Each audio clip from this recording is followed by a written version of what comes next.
72 ಕೋಟಿ ಯಾವುದೋ ನಾಲಾಗಳು ಎಲ್ಲ ಶಿಥಿಲಗೊಂಡು ನೀರು ಸೋರಿಕೆ ಹಾಕಿಸಿ ಸಾಕಷ್ಟು ಜಮೀನುಗಳಿಗೆ ನೀರಿದೆ.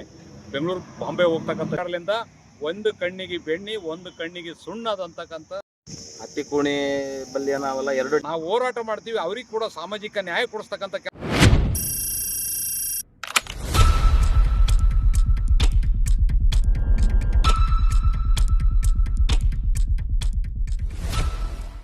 ಯಾದಗಿರಿ ತಾಲೂಕಿನ ಹತ್ತಿಕುಣಿ ಗ್ರಾಮದಲ್ಲಿರ್ತಕ್ಕಂಥ ಹತ್ತಿಕುಣಿ ಜಲಾಶಯದ ನಾಲಾ ನವೀಕರಣಕ್ಕಾಗಿ ರಾಜ್ಯ ಸರ್ಕಾರ 72 ಕೋಟಿ ಸರ್ಕಾರ ಸಚಿವ ಸಂಪುಟದಲ್ಲಿ ಅನುಮೋದನೆ ನೀಡಿರ್ತಕ್ಕಂಥದ್ದು ನಮ್ಮ ಹೋರಾಟಕ್ಕೆ ಸಿಕ್ಕಂಥ ಜಯ. ಆದರೆ 40 ವರ್ಷಗಳಿಂದ ಆಗದಂಥದ್ದು ಈಗ ಮಾಡ್ತಕ್ಕಂಥದ್ದು ಸರ್ಕಾರ ಇದನ್ನು ತಕ್ಷಣ ಮುಗಿಸಿ ಆ ಕೆಳಭಾಗದಾಗ ಬರುತ್ತಾ ರೈತರಿಗೆ ಸಾಕಷ್ಟು ಜಮೀನುಗಳಿಗೆ ನೀರಿದೆ. ಬೆಂಗಳೂರು ಬಾಂಬೆ ಹೋಗ್ತಕ್ಕಂಥ ಜನರಿಗೆ ಏನಾದ್ರು ಅನುಕೂಲ ಮಾಡ್ತಕ್ಕಂಥ ಕೆಲಸ ಸರ್ಕಾರ ಮುಂದಾಗಬೇಕು. ಅದೇ ಪಕ್ಕದಲ್ಲಿರ್ತಕ್ಕಂಥ ಸೌದಾಗರ್ ಜಲಾಶಯ ಇದ್ರೂ ಕೂಡ ಸೌದಾಗರ್ ಕೆಳಗಿರ್ತಕ್ಕಂಥ ರೈತರಿಗೆ ಏನದ ಸಂಪೂರ್ಣ ಅನ್ಯಾಯ ಆಗ್ಯದ. ರಾಜ್ಯ ಸರ್ಕಾರದಿಂದ ಒಂದು ಕಣ್ಣಿಗೆ ಬೆಣ್ಣಿ ಒಂದು ಕಣ್ಣಿಗೆ ಸುಣ್ಣದಂತಕ್ಕಂಥ ಆಗ್ತಕ್ಕಂಥ ಪರಿಸ್ಥಿತಿ ಆಗ್ಯದ. ಯಾಕಂದರೆ ಅಲ್ಲಿ ಇರ್ತಕ್ಕಂಥ ಇದಕ್ಕೆ 72 ಕೋಟಿ ಆಗಿದೆ. ಅದ್ರೂ ಕೂಡ ಮಾಡ್ಬೇಕಂತಕ್ಕಂಥದ್ದು ನಾವು ಹೋರಾಟ ಮಾಡಿದ್ವಿ. ಅದು ಕೂಡ ಯಾವುದೋ ನಾಲಾಗಳು ಎಲ್ಲ ಶಿಥಿಲಗೊಂಡು ನೀರು ಸೋರಿಕೆ ಹಾಕಿಸಿ ರೈತರ ಕೆಳಭಾಗದಾಗಿರ್ತಕ್ಕಂಥ ರೈತರಿಗೆ ಜಮೀನಿಗೆ ನೀರು ಇರದೆ ವೈಯಕ್ತಿಕ ಕೊಳವೆ ಬಾವಿಗಳನ್ನು ಕೊರಿಸಿಕೇಸಿ ಬೆಳೆ ಬೆಳಕೊಂಡು ಬದುಕ್ತಕ್ಕಂಥ ಪರಿಸ್ಥಿತಿ ನಿರ್ಮಾಣ. ಇನ್ನು ಮುಂದಿನ ಹೋರಾಟ ಸ್ಥಳಕ್ಕೆ ಭೇಟಿ ನೀಡಿ ರೈತರು ಕೂಡ ಎಲ್ಲ ಚರ್ಚೆ ಮಾಡಿ ಅದೇ ಭಾಗದಾಗ ಅದೇ ಕ್ಷೇತ್ರಕ್ಕೆ ಬರ್ತಕ್ಕಂಥ ಜನ ಇದ್ದಾರೆ ಅವರು ಕೂಡ ಜೊತೆ ಚೇರು ಮಾಡಿ ಮುಂದಿನ ದಿವಸದಲ್ಲಿ ಹೋರಾಟ ಸೌದಾಗರ್ ಜಲಾಶಯ ಕೆಳಗ ಭಾಗದಾಗಿರ್ತಕ್ಕಂಥ ರೈತರಿಗೆ ಎಲ್ಲರಿಗೆ ಆದರೂ ಕೂಡ ನವೀಕರಣ ಆಗಬೇಕಂತಕ್ಕಂಥದ್ದು ನಿರಂತರ ಅದು ಮುಗಿಯುವವರೆಗೆ ನಾವು ಹೋರಾಟ ಮಾಡ್ತೀವಿ. ಅವ್ರಿಗೆ ಕೂಡ ಸಾಮಾಜಿಕ ನ್ಯಾಯ ಕೊಡಿಸ್ತಕ್ಕಂಥ ಕೆಲಸಕ್ಕೆ ನಾವು ಮುಂದಾಗ್ತೀವಿ. ಯಾವುದೇ ಕಾರಣಕ್ಕೆ ರಾಜ್ಯ ಆಗಲಿ ಕೇಂದ್ರ ಸರ್ಕಾರ ಆಗಿ ತಾಯಿ ಧೋರಣೆ ತೋರಬಾರ್ದು.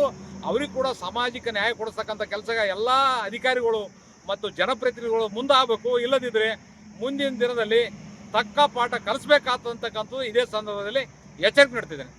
ಯಾದಗಿರಿ ತಾಲೂಕಿನ ಹತ್ತಿಕುಣಿ ಗ್ರಾಮದಲ್ಲಿರ್ತಕ್ಕಂಥ ಹತ್ತಿಕುಣಿ ಜಲಾಶಯದ ನಾಲಾ ನವೀಕರಣಕ್ಕಾಗಿ ರಾಜ್ಯ ಸರ್ಕಾರ 72 ಕೋಟಿ ಸರ್ಕಾರ ಸಚಿವ ಸಂಪುಟದಲ್ಲಿ ಅನುಮೋದನೆ ನೀಡಿರ್ತಕ್ಕಂಥದ್ದು ನಮ್ಮ ಹೋರಾಟಕ್ಕೆ ಸಿಕ್ಕಂಥ ಜಯ.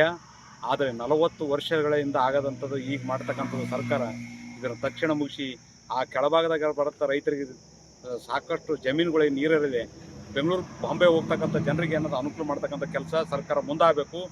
ಅದೇ ಪಕ್ಕದಲ್ಲಿರ್ತಕ್ಕಂಥ ಸೌದಾಗರ್ ಜಲಾಶಯ ಇದ್ರೂ ಕೂಡ ಸೌದಾಗರ್ ಕೆಳಗಿರ್ತಕ್ಕಂಥ ರೈತರಿಗೆ ಏನದ ಸಂಪೂರ್ಣ ಅನ್ಯಾಯ ಆಗ್ಯದ.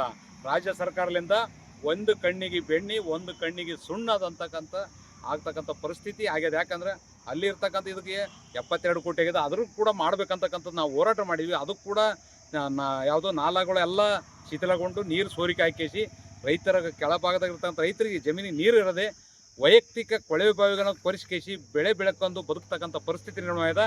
ಇನ್ನು ಮುಂದಿನ ಹೋರಾಟ ಸ್ಥಳಕ್ಕೆ ಭೇಟಿ ನೀಡಿ ರೈತರು ಕೂಡ ಎಲ್ಲ ಚರ್ಚೆ ಮಾಡಿ ಅದೇ ಭಾಗದಾಗ ಅದೇ ಕ್ಷೇತ್ರಕ್ಕೆ ಬರ್ತಕ್ಕಂಥ ಜನ ಇದ್ದಾರೆ ಅವರು ಕೂಡ ಜೊತೆ ಚೇರು ಮಾಡಿ ಮುಂದಿನ ದಿವಸದಲ್ಲಿ ಹೋರಾಟ ಸೌದಾಗರ್ ಜಲಾಶಯ ಕೆಳಗ ಭಾಗದಾಗಿರ್ತಕ್ಕಂಥ ರೈತರಿಗೆ ಎಲ್ಲರಿಗೆ ಆದರೂ ಕೂಡ ನವೀಕರಣ ಆಗಬೇಕಂತಕ್ಕಂಥದ್ದು ನಿರಂತರ ಅದು ಮುಗಿಯುವವರೆಗೆ ನಾವು ಹೋರಾಟ ಮಾಡ್ತೀವಿ. ಅವ್ರಿಗೆ ಕೂಡ ಸಾಮಾಜಿಕ ನ್ಯಾಯ ಕೊಡಿಸ್ತಕ್ಕಂಥ ಕೆಲಸಕ್ಕೆ ನಾವು ಮುಂದಾಗ್ತೀವಿ.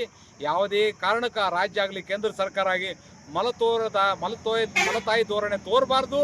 ಅವ್ರಿಗೆ ಕೂಡ ಸಾಮಾಜಿಕ ನ್ಯಾಯ ಕೊಡಿಸ್ತಕ್ಕಂಥ ಕೆಲಸ ಎಲ್ಲ ಅಧಿಕಾರಿಗಳು ಮತ್ತು ಜನಪ್ರತಿನಿಧಿಗಳು ಮುಂದಾಗಬೇಕು. ಇಲ್ಲದಿದ್ದರೆ ಮುಂದಿನ ದಿನದಲ್ಲಿ ತಕ್ಕ ಪಾಠ ಕಲಿಸ್ಬೇಕಾಗ್ತಕ್ಕಂಥದ್ದು ಇದೇ ಸಂದರ್ಭದಲ್ಲಿ ಎಚ್ಚರಿಕೆ ನೀಡ್ತಿದ್ದೇನೆ. ಹತ್ತಿಕೂಣಿ ಬಲ್ಲಿ ನಾವೆಲ್ಲ ಎರಡು ಡ್ಯಾಮ್ ಅವ. 2 ಡ್ಯಾಮ್ನಾಗ ಒಂದು ಡ್ಯಾಮಿಗೆ ಬಜೆಟ್ ಆಗ್ಯದ, ಇನ್ನೊಂದು ಡ್ಯಾಮಿಗೆ ಆಗಿಲ್ಲ. ಇನ್ನೊಂದು ಡ್ಯಾಮಿಗೆ ಯಾಕೆ ಆಗಿಲ್ಲ? ಯಾಕಂದ್ರೆ ಎಲ್ಲ ಇನ್ನೊಂದು ಡ್ಯಾಮ್ ಆ ಡ್ಯಾಮಿಗೆ ಆಯ್ತಪ್ಪ ಅಂದರೆ ಹೊಲಗಳವ, ಕೆಲವರಿಗೆ ನೀರು ಹರಿದು ಹೋಗ್ತಾವ. ಆ ಡ್ಯಾಮಿಗೆ ಆಗಬೇಕು. ಇಲ್ಲ ಆಗಲಿಲ್ಲಪ್ಪ ಅಂದ್ರೆ ಮುಂದಿನ ದಿನಗಳಲ್ಲಿ ಉಮೇಶ್ ಕೆ ಮುದ್ನಾಳ್ ವತಿಯಿಂದ ಹೋರಾಟ ಮಾಡ್ತೀವಿ ಅಂತ ಹೇಳಕ್ಕೆ ಇಷ್ಟಪಡ್ತೀನಿ. ಹೆಸರು ಭೀಮಾಶಂಕರ್.